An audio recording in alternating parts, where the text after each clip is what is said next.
Are these boys for real? What is going on, everyone? My name is Damien, also known as QB. How's everyone going today? First things first, I want to say thank you for the love and support. My recent videos have been doing way better than what I expected, and it's all thanks to you guys. I really appreciate it. I'm not going to waste your time and get stuck into today's video. A like and subscribe is always appreciated, and obviously it's about the Cleveland Cavaliers. If you want to believe it, the first 3 or 4 games, you better be now. These boys are 10-0 to start the 2024-25 NBA season. And before you ask and look, no, they did not play all bad teams. A handful of them were just pretty much like, yeah, they're bad, they're going to beat them because they're the better team. But boy, they've had some impressive wins.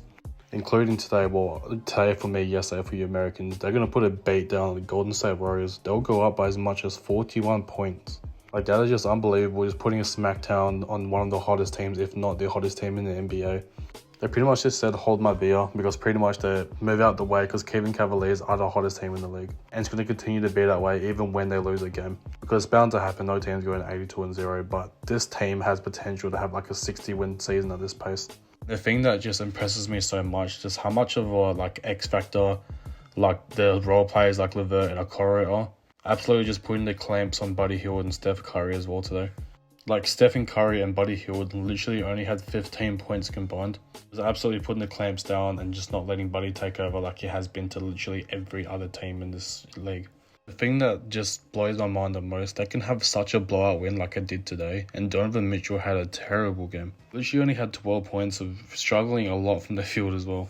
One thing I can say about this Cleveland Cavaliers team is they're all pitching for each other and they work as a team, and you can tell their off-court chemistry is just off the charts from the way that they play on the court. Like, they always have each other's backs. Like, even as I just said, Donovan Mitchell had a horrible game, shooting the ball horribly, and that's when Darius Garland's going to come in and have a cool 27 points on plus 30 in the game. And that's also shooting 53% from the field as well. And they're going to have just little pieces who are just coming, not out of nowhere, but they're coming up and rising at the perfect time for the Cavs, and it's looking beautiful. Ty Jerome, if you guys don't know about Ty Jerome, he's ridden a lot of teams' benches in the fact of not getting any minutes or getting garbage time, cashing DMPs. You guys know the gist of it. But anyway, he's going to come off the bench. He's going to have 21 points today, which is just unbelievable.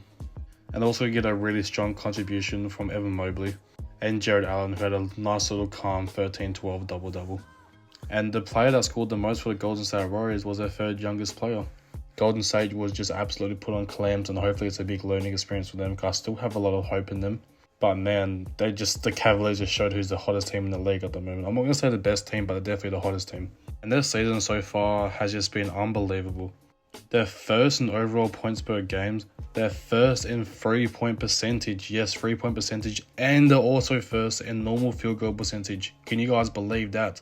They're just absolutely firing on all cylinders. And anyone that's playing the Cavaliers soon, y'all should be very, very scared. They've put beat down on the Lakers, the Warriors, as you guys know, obviously, the Knicks, the Bucks. And they're just absolutely just going full force. And what Kenny Atkinson is doing is just unbelievable. It's pretty much the exact same core, but even then, the Cavaliers have been known to come out as hot starters, but 10-0 is just different level, and it deserves a nice overreaction for myself. And the offense, it just continues to fire on all cylinders. I had an idea of the stats, but once I actually looked into more of the depth of it, it's just crazy. They're top 5 in assists per game as well, 29.2. And they went up against a team who's first in the entire league and just absolutely smoked them. As far as the defense goes, they are bottom half of allowing a lot of 3-pointers. But I guess the defense is not as important. It is still very important, but it's not as important if you're going to be the highest scoring team in the whole entire association. And the defense isn't all low. It's mediocre. It's not shit by any circumstances. But they're top 5, I guess, in steals per game and just under 10 per game. They're actually 4th in the entire league, so that's something good to really look up for Cavalier fans. I mean, what isn't it to look good up at right now? You guys are literally 10-0. Let's go. And their core that's just been together the last couple of years now, everyone's just saying that, it's time to split up and stop running it back. But they're going to keep running it back. The front office is still very confident in this core, and they can achieve something come playoff time. I'm not sure what the specific thing is that they're going to achieve, but man, if they can play like this and have a consistent year with no injuries, Eastern Conference Finals wouldn't be too far of a stretch in my opinion. But that main core we're talking about, let's get into some of their stats, because they're just blossoming right in front of our eyes, and they're still very young, not even entering their prime yet.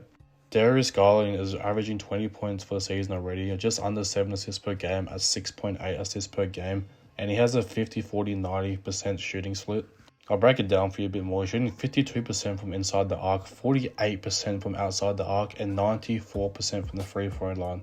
If you can get those shooting splits out of your point guard, you're going to be a contender no matter what team you're on. There's a reason why you don't see that on the bad teams. His partner in crime playing right next to him in the shooting guard position. Obviously, we got Donovan Mitchell. He's 22.6 points a game this season. His shooting splits aren't as great, but don't get me wrong, if he can continue to shoot 46% from inside the arc, that's a big win. He just needs to up their 3-point percentage a bit. They're currently sitting at 37% for the season. But if he can stay like that for the course of the whole season, just shooting under 40% on the span of, let's say he misses like 10 games, at 70 between, you guys know what I mean, 70 to 80 games, shooting at 38% will be a W. And obviously, you guys got Jared Allen, who's averaging just a cool 15 and 12 on 69% field goal efficiency, which is just unreal. He takes smart shots and he doesn't take any stupid shots. If he can't get it up to where he is, like if there's too much big man or pressure in the paint, he will pass up for the better look. And it's just, Jared Allen's really unselfish and he knows how to play the game, which is just so satisfying to watch. And right next to him, Evan Mobley, 18 points, 8 rebounds, 2.6 blocks per game. He's shooting 53% on his mid-ranges, so inside the arc, and he's shooting 31% from outside the three. I guess he has room to improve on that, but you can't blame him faulting him since he's only just started shooting it properly, probably halfway during last season, to be generous. And as I said earlier, they're getting great production from like the role players and the bench players, like Caris LeVert's 12 points a game, Ty Jerome, who I just said, who wasn't getting any minutes for his former teams. He's on 10 points per game. You got Sam Merrill as well, who came in and just started shooting lights out of nowhere last season. He's averaging just under 8 points a game. And you have Isaac Okoro as well. He averages only 6 points, but his defense is very overlooked and very underrated in this league. So overall, Cavalier fans, you guys are versing Brooklyn Nets early in the morning. I know it's going to be like mid-afternoon for you guys or night time, whatever, but for me it's morning. And Brooklyn Nets have actually been looking really good this season, which is weird under Jordi Fernandez, because you'd think that they want to tank, for Cooper Flag. But since I own their pick, but it is what it is. But we're not talking Brooklyn Nets right now. But anyways, you guys verse them tomorrow or today. It depends where you are in this world. And there's a really high chance you guys can go 11-0. So you guys have to keep building off every single win, and who knows where this win streak is going to end up. But please do not take the Lakers record, I beg. That's the only thing I have at the moment. But Cleveland Cavalier fans, jump in the comments. Let me know how you guys think about your season so far. As I just said before, if you guys can keep playing like this and have a good stretch and no injuries, you guys can easily make the Eastern Conference Finals.